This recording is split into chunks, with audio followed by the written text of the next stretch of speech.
Most people outside academia can barely believe what you're telling them when you describe the academic publication system as it stands. Many feel that the current publication models and the current economic models are not good for scholarship. They're not good for research, for dissemination. The people that pay for the journal subscriptions tend to be libraries or library consortia. They pay huge amounts. It's actually larger in value than the recorded music industry, which is staggering to think about. Many academics are uncomfortable with the idea that the product of their labour will essentially be sold back to them, and this will mean that audiences, including the general public and often their own students, won't be able to freely access that work. Actually, a funder has funded the research, an academic who owns the copyright has written it, but the only means by which they are accepted for publication is to also do the peer review for free,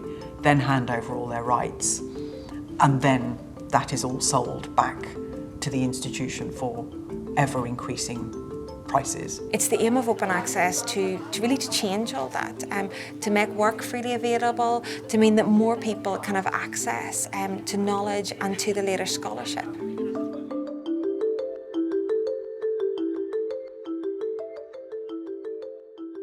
The Open Library of Humanities is our attempt at implementing a publication platform for open access, high-quality, peer-reviewed work in the humanities disciplines. The challenge is that using the article processing charge model of charging, say, $2,000 per article doesn't work very well in disciplines where there isn't a huge amount of money going around. There is a sharp conflict between the increasing open access publishing costs, and I'm talking about article processing charges and book processing charges alike, and the funding situation in the humanities. So the bigger this contrast gets, the bigger this conflict gets, the greater the chances, unfortunately, that humanities researchers become marginalized or even locked out from open scholarly communication. And that's where things like the Open Library of Humanities come in. What we do is we have a consortial model where a large number of libraries across the world pay into the pot, and we use that to fund production and technology and to publish those articles for free. So we're not asking the author to pay, we're not asking the reader to pay, and we're asking the libraries to contribute a little bit of money so that we can do that. The role of those libraries is huge for us as editors of a journal published by the OLH mainly in two ways. One is that without that membership fee, without that cash flow, the production of the journals would be impossible. The other bit is the reputation, right? The collegiality of the whole project.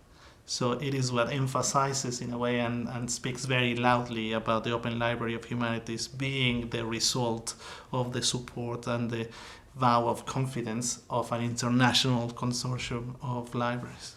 You are creating something that is owned by a community and that is paid collectively and that is more affordable for universities, for researchers, for everyone. Yeah. I think that's the most important thing about open access, is it's bigger than just you and your article, and it's bigger than just your discipline. It goes out to everyone who could need to know about this. So I think it really is up to, in particular, those of us who are established at their institutions, to really ask ourselves, what do we want ethically, really? What sort of scholarship do we want to be part of? Librarians are thresholds rather than strongholds, and only by working together can we affect some kind of change in terms of the affordability of access, the equality of access. But unless we are brave and unless we actually recognise those choices and unless we take them, we will perpetuate an ever more increasingly unaffordable model of access to academic content.